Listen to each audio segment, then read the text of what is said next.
नमस्कार दोस्तों, स्वागत है आपका हमारे YouTube चैनल पूजा सेवन स्टोरीज में। जय श्री कृष्ण। प्रिय साधक, एक साधारण सा घर कब किसी जीवंत मंदिर में बदल जाता है, क्या आपने कभी इस पर विचार किया है? कोई भी मकान केवल चार दीवारों, महंगी वस्तुओं या आलीशान सजावट से घर नहीं बनता।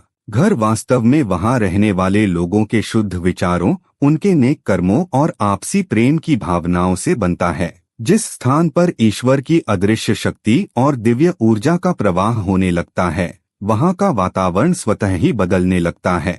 बाहर से वह स्थान भले ही बहुत सीधा साधा दिखे, लेकिन भीतर कदम रखते ही मन को एक असीम शांति, पवित्रता और सुरक्षा का अनुभव होने लगता है। सच्चाई यह है कि परमात्मा किसी भव्य भवन के मोहताज नहीं होते, वे तो वहाँ निवास करते हैं जहाँ सत्य और करुणा का वास होता है। जब मनुष्य अपने व्यस्त जीवन में से कुछ पल निकालकर ईश्वर को अपने हृदय में स्थान देता है, तो उसका पूरा परिवार एक सकारात्मक सुरक्षा कवच से घिर जाता है। लेकिन हम यह कैसे पहचानें कि हमारे अपने घर पर भी उस सर्वशक्तिमान की विशेष कृपा बरस रही है? शास्त्रों और संतों के अनुसार जब घर में ईश्वरीय चेतना जागृत होती है, तो कुछ बेहद खास और चमत्कारी बदलाव दिखाई देने लगते हैं। चलिए जानते हैं उन 8 विशेष संकेतों के बारे में जो यह स्पष्ट करते हैं कि किसी घर पर भगवान की दिव्य उपस्थिति और आशीर्वाद सदैव बना हुआ है। पहला संकेत, घर में शांति का वातावरण होना। ईश्वरीय कृपा का सबसे पहला और स्पष्ट लक्षण उस स्थान पर मिलने वाली असीम मानसिक शांति है। जिस घर में भगवान की दिव्य ऊर्जा का प्रवाह होता है, वहाँ बेवजह के झगड़े, कलह या क्रोध अधिक समय तक टिक ही नहीं पाते। ऐसा नहीं है कि वहाँ रहने वाले लोगों के बीच मतभेद नहीं होते, लेकिन वे मतभेद कभी भी कड़वाहट या मनभेद का रूप नहीं लेते। परिवार के सदस्य छोटी छोटी बातों को दिल से लगाकर बैर नहीं पालते, बल्कि किसी भी असहमति को बेहद प्रेम, धैर्य और आपसी समझदारी से सुलझा लेते हैं।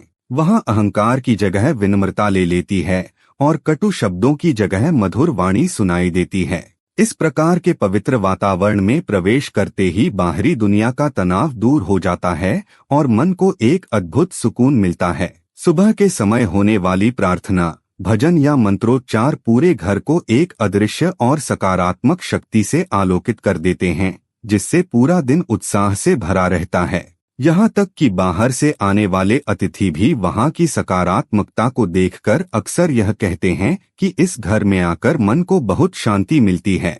यह सुकून किसी बाहरी सजावट से नहीं, बल्कि वहाँ रहने वालों के शांत और निर्मल मन से उत्पन्न होता है, जहाँ स्वयं ईश्वर निवास करते हैं।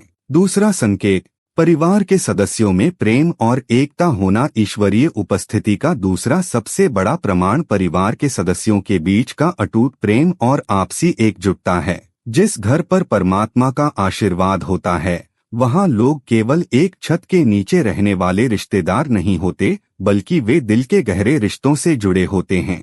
ऐसे परिवारों में स्वार्थ की भावना से ऊपर उठकर हर व्यक्ति पूरे घर की भलाई के बारे में सोचता है। वे एक दूसरे की खुशियों में मुस्कुराते हैं और दुखों में ढाल बनकर खड़े हो जाते हैं। जब भी कोई सदस्य जीवन के किसी कठिन दौर से गुजरता है, तो पूरा परिवार उसे अकेला छोड़ने के बजाय उसका सबसे बड़ा संबल बन जाता है।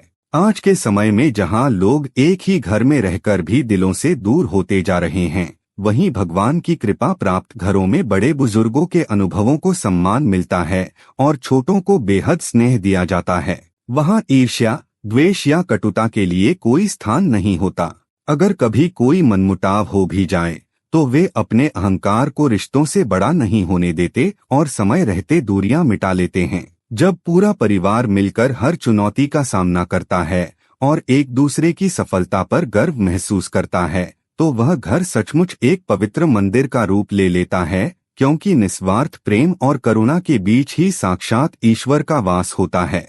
तीसरा संकेत, घर में नियमित पूजा, प्रार्थना या ध्यान होना। ईश्वरीय कृपा का तीसरा महत्वपूर्ण संकेत यह है कि उस घर के लोगों का झुकाव नियमित रूप से पूजा, प्रार्थना या ध्यान की ओर बना रहता है। जिस घर में प्रतिदिन ईश्वर का स्मरण होता है, वहाँ की दिव्य और सकारात्मक ऊर्जा स्वतः ही बढ़ने लगती है। भले ही भागदौड़ भरी जिंदगी में से कुछ मिनट ही क्यों न निकाले जाएं, लेकिन जब पूरे मन और श्रद्धा से भगवान का ध्यान किया जाता है तो उस स्थान का पूरा वातावरण पवित्र हो जाता है। सुबह और शाम के समय होने वाले भजन कीर्तन, मंत्रोच्चार और दीप प्रज्वलन से घर के कोने कोने में छिपी नकारात्मकता धीरे धीरे समाप्त होने लगती है और वहां एक अदृश्य सुरक्षा कवच का निर्माण होता है। इस आध्यात्मिक आदत का प्रभाव न केवल वातावरण पर बल्कि परिवार के सदस्यों के स्वभाव पर भी गहरा पड़ता है। नियमित प्रार्थना से मन की चंचलता शांत होती है, जिससे लोगों के भीतर कठिन परिस्थितियों का सामना करने के लिए धैर्य, साहस और मानसिक शक्ति का संचार होता है। ऐसे घरों में पलने वाले बच्चे भी बचपन से ही बड़ों का सम्मान करना, नैतिक मूल्यों को समझना और अच्छे संस्कार अपनाना सीख जाते हैं। ईश्वर को किसी भव्य आडंबर की आवश्यकता नहीं होती, वे तो केवल सच्चे भाव के भूखे हैं। इसलिए जिस घर में प्रतिदिन भक्ति का दीपक जलता है, वह स्थान धीरे धीरे एक जागृत तीर्थ के समान पवित्र बन जाता है। चौथा संकेत, घर में आने वाले अतिथियों का सम्मान होना ईश्वरीय चेतना का चौथा सुंदर संकेत है। घर के द्वार पर आए मेहमानों का सहर्ष और आदरपूर्वक स्वागत होना। भारतीय संस्कृति का मूल मंत्र अतिथि देवो भव केवल एक परंपरा नहीं बल्कि एक उच्च आध्यात्मिक भावना है। जिस घर में आने वाले अतिथियों को बोझ नहीं समझा जाता बल्कि उनके आगमन पर चेहरे खिल उठते हैं, वहां साक्षात ईश्वर की विशेष अनुकंपा होती है। जब किसी परिवार में हर आगंतुक का स्वागत एक पवित्र मुस्कान, ठंडे जल और सच्चे सम्मान के साथ किया जाता है तो वहां अहंकार और संकीर्णता स्वतः ही नष्ट हो जाती है। परमात्मा बाहरी तड़क भड़क या महंगे पकवानों को नहीं बल्कि स्वागत करने वाले के मन के शुद्ध भाव को देखते हैं। श्रद्धा और प्रेम से कहे गए दो मीठे शब्द भी किसी कीमती उपहार से कहीं अधिक मूल्यवान होते हैं। प्रत्येक जीव में ईश्वर का अंश देखने वाले लोग यह भली भांति जानते हैं कि द्वार पर आया हुआ व्यक्ति अपने साथ दुआओं और शुभ ऊर्जा का भंडार लेकर आता है। मेहमानों के हृदय से निकली वही निश्चल शुभकामनाएं उस परिवार के लिए एक सुरक्षा कवच और आशीर्वाद बन जाती हैं। जिस घर में बच्चे अपने बड़ों को इस प्रकार निस्वार्थ भाव से सेवा और विनम्रता का आचरण करते देखते हैं, वहां संस्कार पीढ़ियों तक जीवित रहते हैं और वह घर सदा दैवीय कृपा से महकता रहता है। पांचवा संकेत, घर में सकारात्मकता और उत्साह का बने रहना दैवीय उपस्थिति का पांचवा सबसे जीवंत संकेत है। विपरीत परिस्थितियों में भी घर के भीतर आशा, सकारात्मकता और उत्साह का दीपक जलते रहना। उतार चढ़ाव तो हर किसी के जीवन में आते हैं, कभी आर्थिक तंगी, कभी अस्वस्थता तो कभी आपसी वैचारिक मतभेद परिवार को घेर लेते हैं। परंतु जिस घर पर सर्वशक्तिमान का अदृश्य हाथ होता है, वहां के लोग इन चुनौतियों से घबराकर घुटने नहीं टेकते। उनके भीतर एक अटूट विश्वास होता है कि हर घनी अंधेरी रात के बाद एक नई और चमकदार सुबह अवश्य आती है। यही भरोसा उन्हें निराशा के दलदल में डूबने से बचाता है।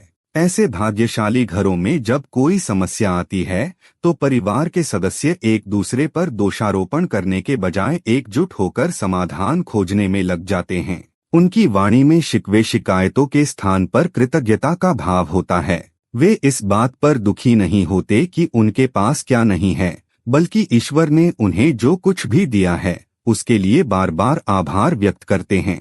वहां बच्चों को भी यह सिखाया जाता है कि असफलता जीवन का अंत नहीं बल्कि आगे बढ़ने का एक माध्यम है। जब पूरा परिवार छोटी छोटी खुशियों को उत्सव की तरह मनाता है और हर नए दिन का स्वागत एक नई उम्मीद के साथ करता है, तो वह घर सकारात्मक ऊर्जा का एक ऐसा महासागर बन जाता है जहां निराशा और नकारात्मकता कभी टिक ही नहीं पाती। छठा संकेत, घर के लोगों में दया और सेवा की भावना होना ईश्वरीय कृपा का छठा अद्भुत संकेत यह है कि उस घर के लोगों के दिलों में दूसरों के प्रति गहरी करुणा, दया और सेवा का भाव होता है। जिस परिवार में केवल अपने सुखस्वार्थ के बारे में नहीं सोचा जाता बल्कि जरूरतमंदों की मदद के लिए हाथ हमेशा आगे बढ़ते हैं, वहां साक्षात नारायण प्रसन्न होते हैं।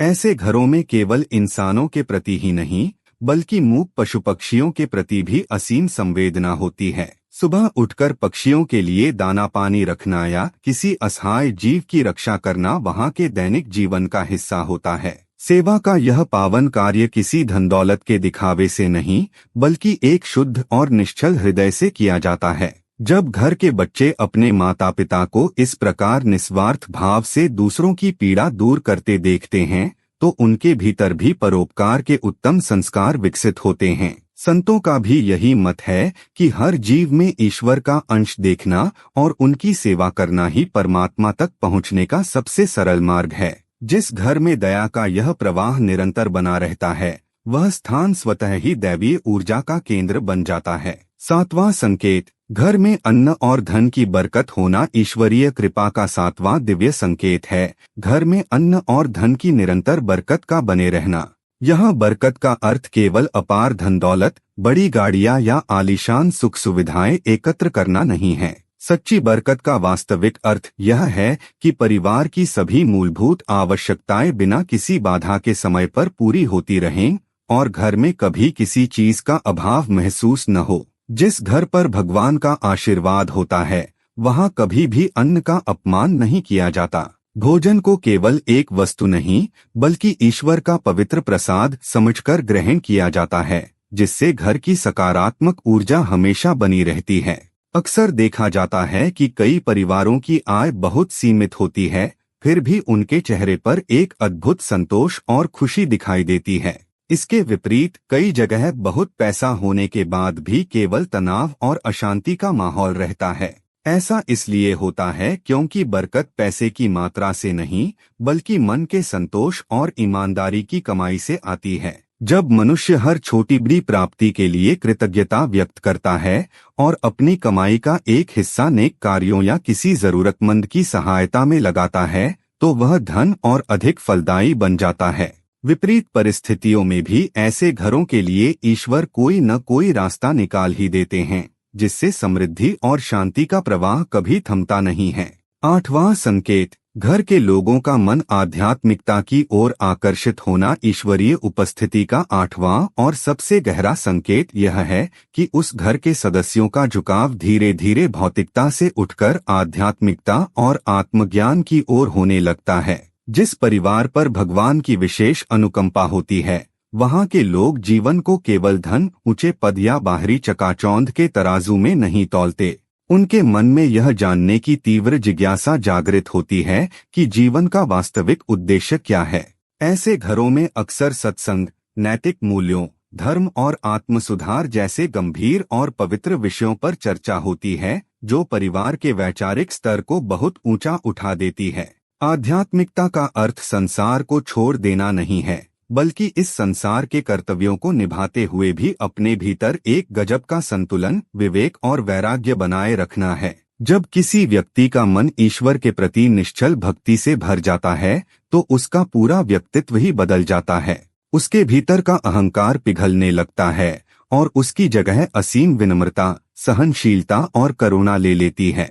वह दूसरों की कमियां निकालने के बजाय अपने स्वयं के विचारों और कर्मों को शुद्ध करने में लग जाता है। जब घर के लोग हर जीव में एक ही परमात्मा का अंश देखने लगते हैं, तो विपरीत परिस्थितियां भी उनकी आंतरिक स्थिरता को डगमगा नहीं पाती।